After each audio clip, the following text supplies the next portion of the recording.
Welcome back to our live training session. In this tutorial, we're going to work on our transition between best drivability and optimal power, figuring out our pedal thresholds so that we switch both power enrichment and optimal power at the same time. Now we'll find the optimal power has some load thresholds that we have to meet, so we want to make sure that these are synced together in unison. We did set the pedal thresholds for both to engage, but it doesn't mean that both will actually engage at the same time.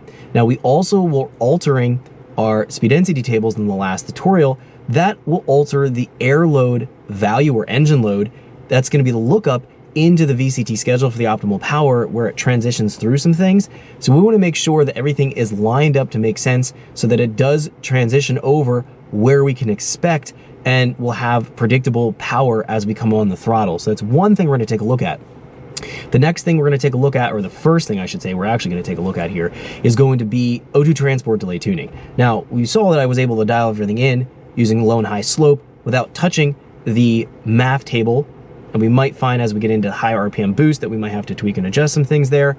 However, I did not adjust the O2 transport delay. The O2 trims still work if you have long tube headers and you haven't touched the transport delay, but we might be able to refine them a little bit. So what we'll do here is first, we're gonna go flash the file that I have open here called transition tuning. I'm gonna talk about a change that I did make off camera to the speed density tables, which we covered a little bit in the last tutorial. We wanna flash this, then we're gonna fire it up, and I'm gonna simply do a driving cycle to populate in our VCM scanner our O2 transport delay table. Let's go in here and take a look at that real quick. In the scanner software and our layout, O2 transport delay, we're gonna go ahead and populate this table out so that we're able to go into our Excel spreadsheet calculator and recalculate a new transport delay table that's gonna be more reflective of the O2 spacing that we're dealing with here for our vehicle with the long tube headers installed. So first thing we're gonna do is get that out of the way. Then, once we go through verify that looks good, then we're gonna take a look at this transitional tuning. This video shouldn't be super long, but I wanted to break it off from the last tutorial because it was getting a little bit long in that last tutorial, just going through everything and getting it to work. Let's jump back in here to the VCM editor software real quick.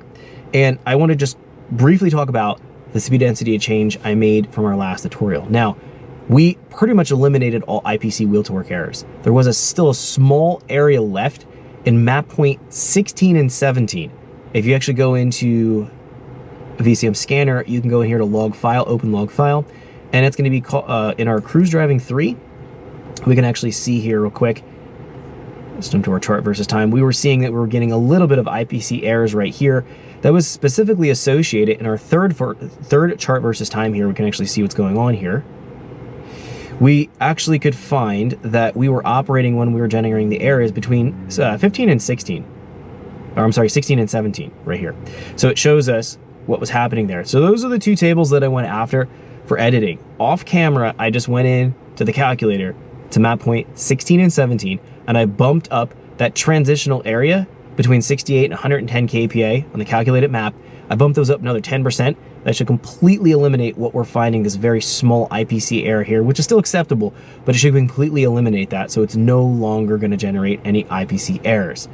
So I did that off camera. The calculator cooperated somewhat, and I extrapolated that back to all the speed density tables, and that's what we want to flash here in the tutorial. The other thing I want to point out real quick is that we accidentally left off the cylinder air filter for the MAP sensor, and that was creating some problems under spark source, showing that we were getting that tip-in detonation because there was too much movement in the mass airflow registration and reading, which was triggering the load delta tip-in table, which was creating a problem here, and it was cycling back and forth. Since we turned the filter on, it is solid right now. It's going between borderline base MBT. It's doing exactly what I'd expect, even when I'm giving it large throttle change. Right there, it hit pre-ignition, but that's hitting the limit table, not actually the tip-in detonation. So that eliminated that problem. I wanted to just point that out. That is in that data log if you want to take a look. Let me go ahead and close this out real quick. And I want to just verify in our logging channel list that we have our O2 delay in here, because we may not. And if we don't, which it doesn't look like we do need to add this to do this tuning. We're going to say O2 transport delay total. Let's just add this to the PID channel list here. I'm going to go and just save this real quick under main tuning so we have that channel, because we need that channel so that the table overlay here for O2 transport delay will actually populate with values. So that's important to do the first portion of the tuning process here. Okay, let's just jump in. I'm gonna go ahead and flash this real quick. Key is on, engine is off, MPVI cable's plugged into the OB2 port, plugged into my laptop.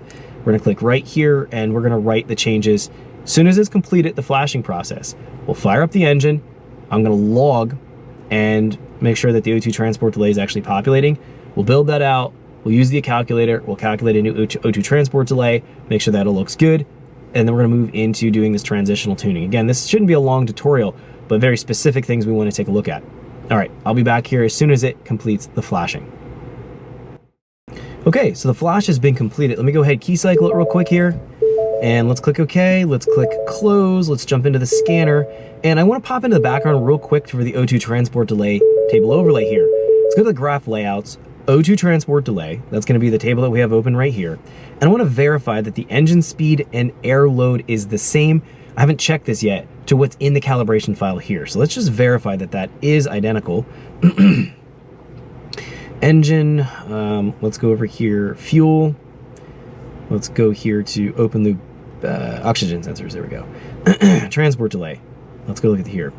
So we can see engine load, let's go to row axes, copy labels, jump into the scanner. Let's paste that into the row axes here. So we're just do paste. And thanks for checking out our teaser clip. If you want to see the rest of this video and more than 500 hours of current EFI training we have to offer, make sure you click right here. If you want to go and check out more teaser clips from this training course, click here, and you don't want to miss any of the videos we're going to be releasing on this channel, so make sure you subscribe and click here. Thanks for watching, and I'll see you guys later.